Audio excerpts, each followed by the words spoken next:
Esse desafio, ele é maior e não menor. Isso é importante você entender. Crescer dói.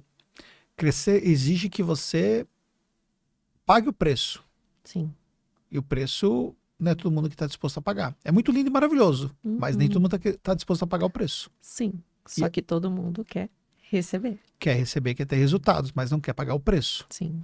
Agora, uma coisa que você precisa ter clareza é que quando você cresce de forma estruturada, você também está preparado para você poder conseguir dar conta desses novos desafios. Sim. Os desafios são muito maiores, mas eles não são maiores do que você está preparado para aquilo, entendeu?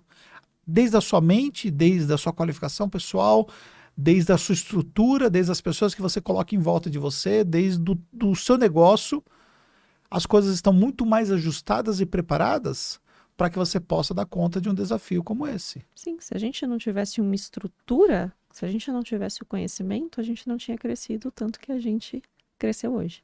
Então a gente apanhou muito nas etapas do processo.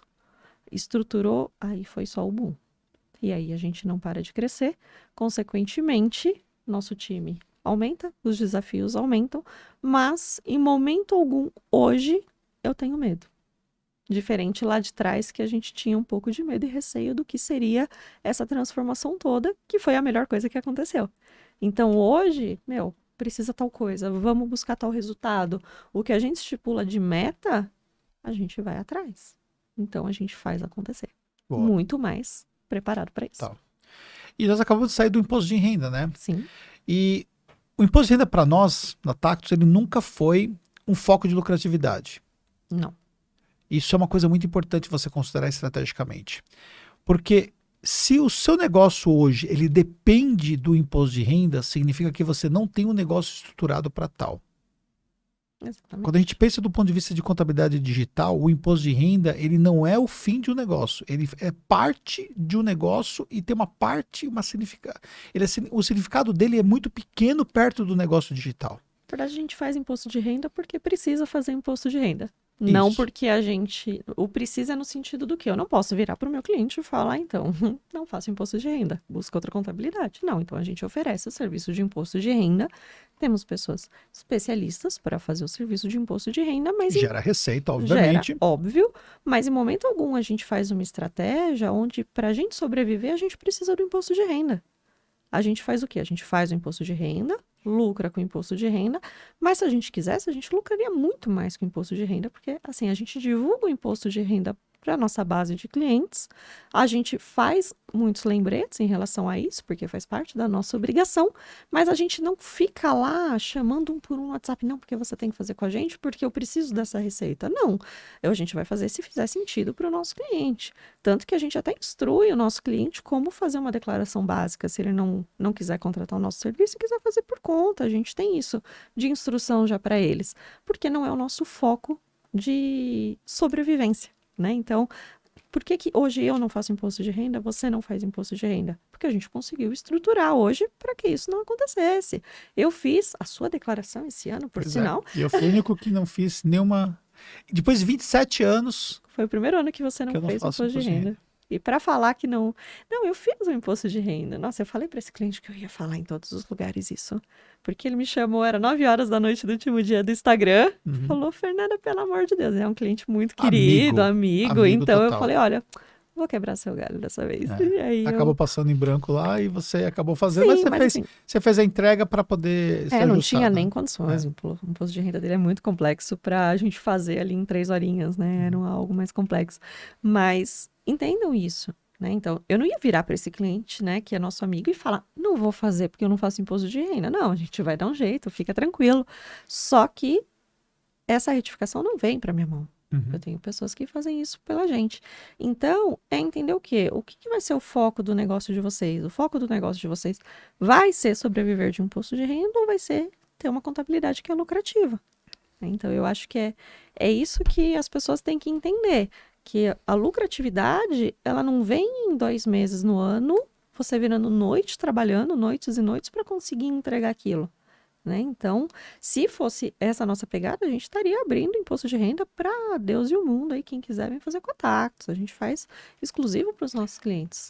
E como a gente já tem um desgaste natural do nosso negócio, né? por conta de crescimento, de estrutura, de atendimento, retenção e tudo mais, a gente precisa entender que, tipo assim, esse desgaste do imposto de renda, ele só iria atrapalhar também essa questão toda em relação ao negócio. No final das contas, se a gente focasse no imposto de renda, que é algo muito pontual e não é algo escalável, e também não é algo recorrente, é algo muito pontual, não é escalável e não é recorrente.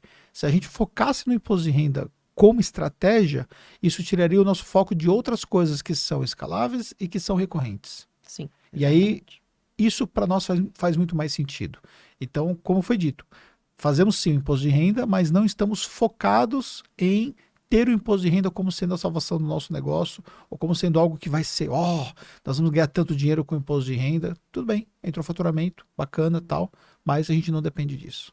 Sim, até mesmo porque os especialistas já estavam descansando a hora que esse cliente chamou, por isso que eu fiz, porque não era nem 7 da noite, o time já estava todo descansando, todos tinham ido embora porque já tinha finalizado.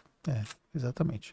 E dentro da jornada, você aprendeu a estruturar isso, né, internamente, conforme as coisas foram evoluindo, né? Então você criou áreas complementares para isso acontecer e para que a gente pudesse organizar essa entrada do cliente, essa implementação do cliente e também depois a permanência dele, né? Sim, porque contabilidade tem as suas áreas, fiscal, contábil, DP, às vezes tem a área de legalização, às vezes não tem tamanho para isso, não vê necessidade, uma pessoa vai ali, quebra o galho e faz outra parte.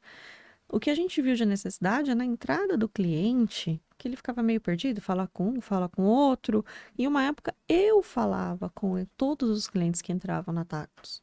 E como eu conhecia de todas as áreas, eu identifiquei que esses clientes gostam disso, né? Então, para que eu vou ficar falando para ele falar com várias áreas, uma vez que eu consigo solucionar todas as dúvidas dele nesse início? Então, aí eu vi que isso era bacana. Aí eu falei, opa, vamos continuar nesse processo. Eu não posso mais ficar presa em atender na entrada dos clientes, vou treinar outras pessoas para fazer isso. E eu fui treinando 1, 2 pessoas. E aí eu fui vendo, né, a gente conversando, e falou, vamos estruturar um onboard. Então, como seria esse onboard? E a gente acabou separando essa área de onboard lá atrás. Só que por mais que era feito esses atendimentos, a gente pensa o quê? Bacana, dá conta. Só que o nosso fluxo de entrada foi aumentando. E com isso a gente viu a necessidade de profissionalizar de fato o que é ser onboard. Então, a gente criou toda uma etapa de processos para que isso acontecesse.